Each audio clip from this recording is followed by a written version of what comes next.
Bismillahirrahmanirrahim. Assalamualaikum warahmatullahi wabarakatuh. Jumpa kembali dengan saya Rahayu Mayangsari Eskom. Nah, untuk kali ini saya akan membahas materi tentang struktur sistem operasi. Pada dasarnya sistem operasi ini memiliki struktur yang berbeda-beda ya. Nah, apa aja sih struktur dari sistem operasi? Nah, struktur dari sistem operasi itu ada komponen sistem, pelayanan sistem operasi, sistem call, sistem program, struktur sistem, virtual machine, desain sistem dan implementasi, dan sistem generasi.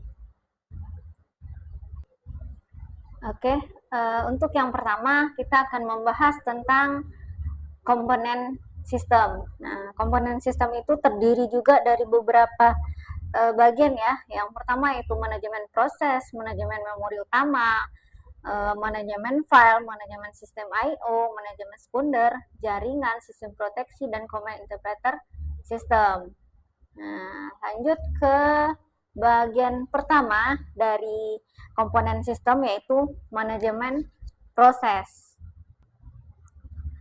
Proses adalah keadaan ketika sebuah program sedang dieksekusi, di mana sebuah proses membutuhkan beberapa sumber daya untuk menyelesaikan tugasnya masing-masing. Nah, sumber daya tersebut dapat berupa CPU time, memori, berkas-berkas, dan perangkat-perangkat I/O. Dalam hal manajemen proses, sistem operasi ini bertanggung jawab atas aktivitas-aktivitas yang berkaitan dengan manajemen proses. Apa aja aktivitasnya? Yang pertama yaitu pembuatan dan penghapusan proses pengguna dan sistem proses. Yang kedua, menunda atau melanjutkan proses. Yang ketiga, menyediakan mekanisme untuk proses sinkronisasi. Yang keempat, menyediakan mekanisme untuk proses komunikasi. Yang kelima, menyediakan mekanisme untuk penanganan deadlock. Oke, nah ini penjelasan singkat tentang manajemen proses. Lanjut ke manajemen memori utama. Memori utama ini lebih dikenal juga sebagai memori dalam sebuah array yang besar dari word atau byte yang ukurannya mencapai ratusan, ribuan, bahkan jutaan. Nah, masing-masingnya atau setiap dari word dan byte ini mempunyai alamat tersendiri. Memori utama berfungsi sebagai tempat penyimpanan yang akses datanya digunakan oleh CPU atau perangkat I/O. Memori utama ini juga tempat penyimpanan data yang sementara. Artinya data dapat hilang begitu sistem komputer dimatikan. Dalam hal manajemen memori, sistem operasi juga mempunyai tanggung jawab atas aktivitas-aktivitasnya. Yang pertama yaitu melacak bagian mana dari memori yang sedang digunakan dan oleh siapa. Yang kedua, memutuskan proses-proses mana yang di-load ke ruang memori saat tersedia. Yang ketiga, alokasi dan dialokasi ruang memori. Oke, lanjut ke komponen berikutnya yaitu manajemen memori sekunder. Nah, karena memori utama hanya bersifat sementara, maka sistem komputer harus menyediakan secondary storage untuk membackup memori utama. Nah, sistem komputer modern menggunakan disk sebagai media online storage yang digunakan untuk program dan data. Nah, sistem operasi juga bertanggung jawab untuk aktivitas yang berhubungan dengan manajemen disk. Nah, yang pertama yaitu bagaimana mengelola ruang yang kosong dalam storage. Yang kedua, bagaimana mengalokasikan storage. Yang ketiga, bagaimana melakukan schedule penggunaan dari disk ini.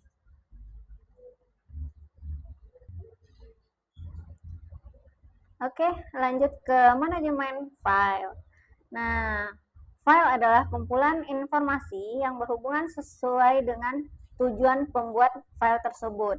Nah, file dapat mempunyai struktur yang bersifat hierarkis. Sistem operasi juga memberi tanggapan atas manajemen file untuk aktivitas-aktivitas.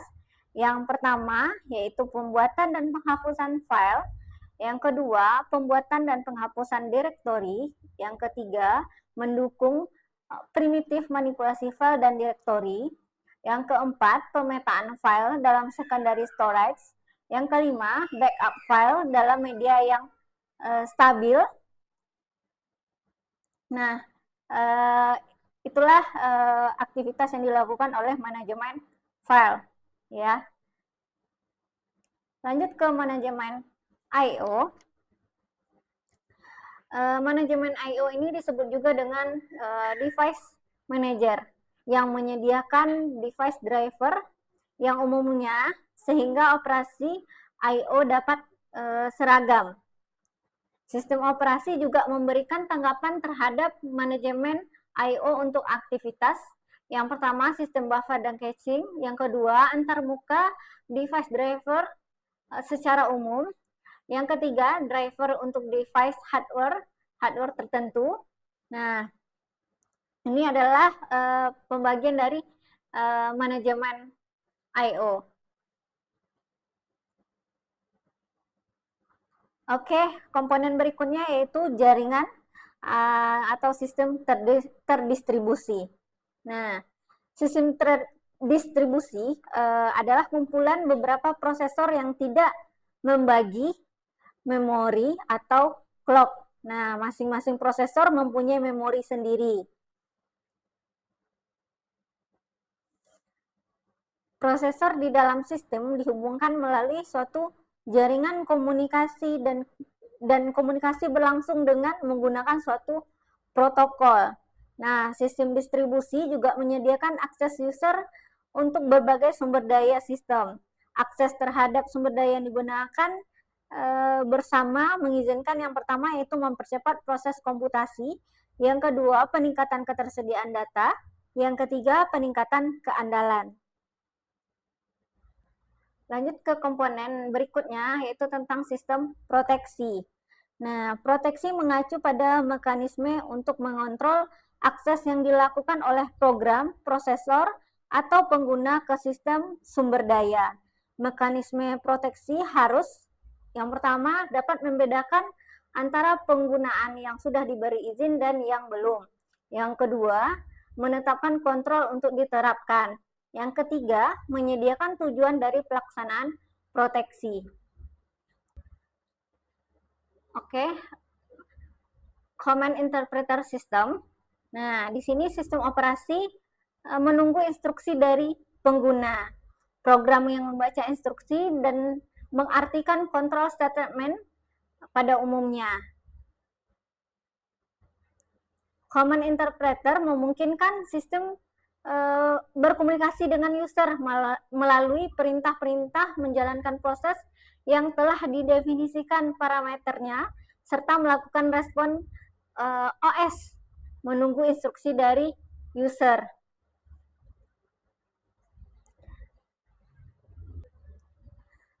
Perintah yang diberikan kepada sistem operasi oleh control statement ini yaitu berhubungan dengan yang pertama proses creation dan manajemen, yang kedua I/O handling, yang ketiga secondary storage management, yang keempat main memory management, yang kelima file system access, yang keenam protection, yang ketujuh adalah networking.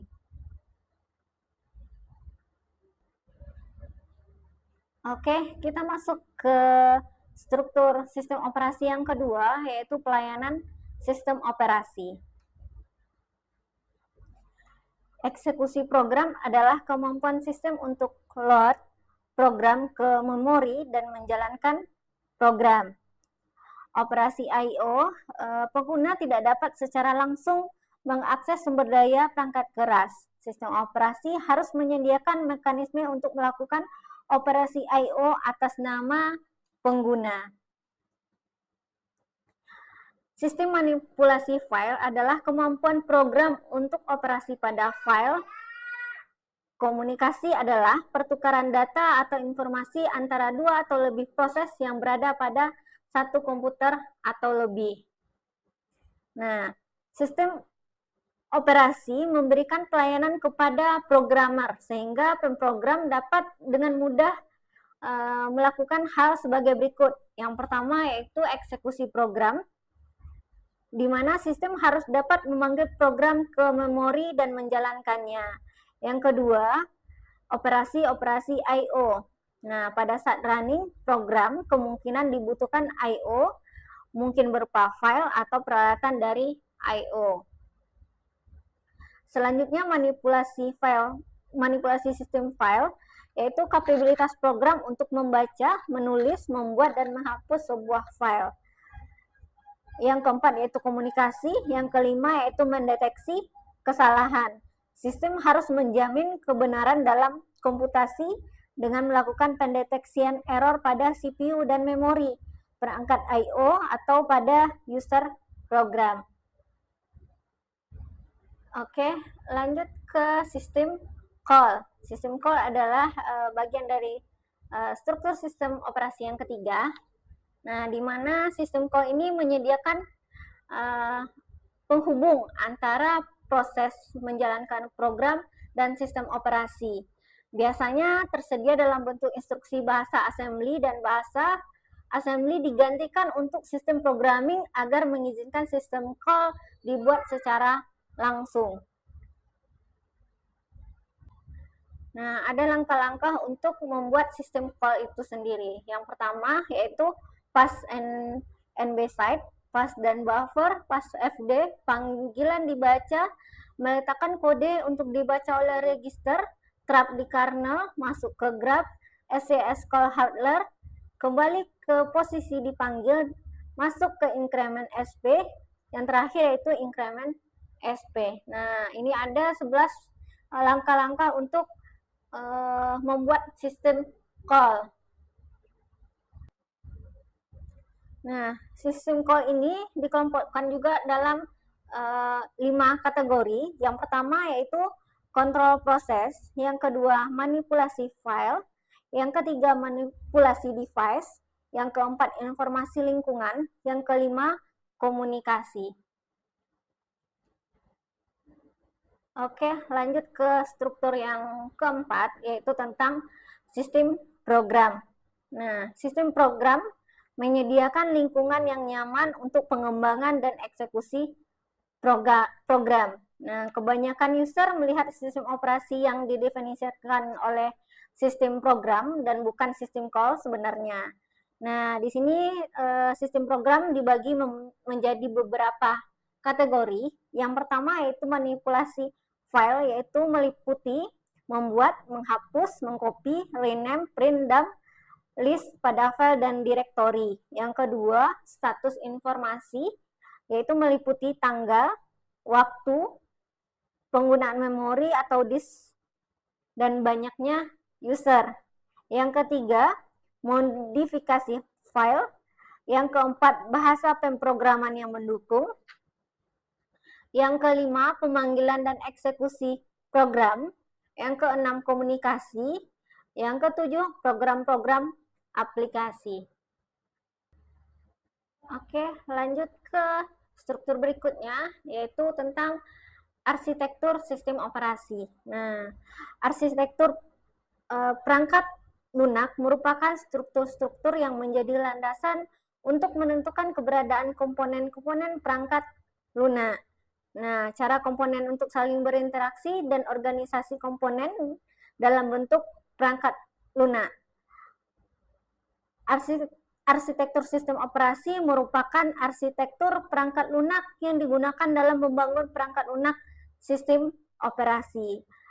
Nah, arsitektur sistem operasi modern yang semakin kompleks dan rumit memerlukan sistem operasi yang dirancang dengan sangat hati-hati agar dapat berfungsi secara optimal. Nah, arsitektur sistem operasi ini terdiri dari yang pertama yaitu sistem monolitik, yang kedua sistem berlapis, yang ketiga sistem client server, yang keempat sistem virtual machine, yang kelima sistem berorientasi objek. Masuk ke struktur sistem operasi yang terakhir, yaitu perancangan sistem dan implementasi. Nah, perancangan dan desain dari sistem operasi memiliki dua tujuan. Nah, yang pertama yaitu tujuan user, di mana sistem operasi ini harus mudah digunakan, mudah untuk dipelajari, dapat dipercaya, aman, dan cepat. Nah, tujuan yang kedua yaitu tujuan sistem, di mana sistem operasi harus mudah untuk didesain, diterapkan, dan dirawat, juga fleksibel, dapat dipercaya, bebas dari kesalahan.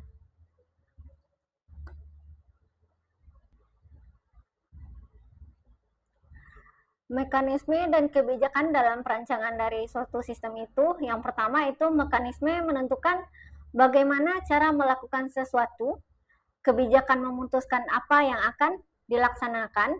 Yang kedua, yaitu pemisahan kebijakan dari mekanisme adalah suatu prinsip sangat penting yang mengizinkan fleksibilitas maksimum jika kebijakan pengambilan keputusan akan diubah pada masa yang akan datang. Sistem generasi di sini memiliki 4 hal penting, diantaranya yang pertama, sistem operasi dirancang untuk dapat menjalankan berbagai kelas mesin. Yang kedua, program sistem generasi memperoleh informasi mengenai bentuk wujud yang spesifik dari sistem hardware. Yang ketiga, booting yaitu memulai penggunaan komputer dengan mengambil load di kernel. Yang keempat, bootstrap program, di mana kode menyimpan pada ROM yang dapat digunakan untuk penempatan kernel, meletakkannya ke dalam memori, dan memulai proses eksekusi. Oke, itu penjelasan singkat tentang struktur sistem operasi. Semoga apa yang saya sampaikan ini dapat bermanfaat ya. Nah, kembali lagi dengan materi berikutnya. Oke, untuk hari ini, untuk kali ini saya tutup dengan wabillahi taufiq wal hidayah. Wassalamualaikum warahmatullahi wabarakatuh.